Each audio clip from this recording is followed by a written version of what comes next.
This is the China one. It's a little bit cheaper model, what you'll find on the Deutz, original Deutz engines. What we do is we rebuild engines, we put it on the floor as per this specification.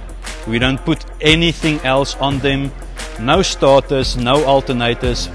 If you get a client that's looking for an engine that has been refurbished, then we can only put all these extra parts that he needs for his specific specification.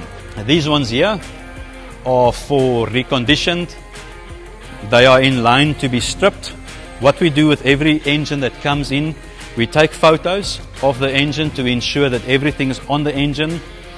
All the things that's broken that needs to be replaced, we will give that on a spreadsheet for the client. We call it a failure report with the stripped parts, with all the failed parts, and then we'll do an in-depth, detailed failure report stating why do we need to replace this, and this is caused by that.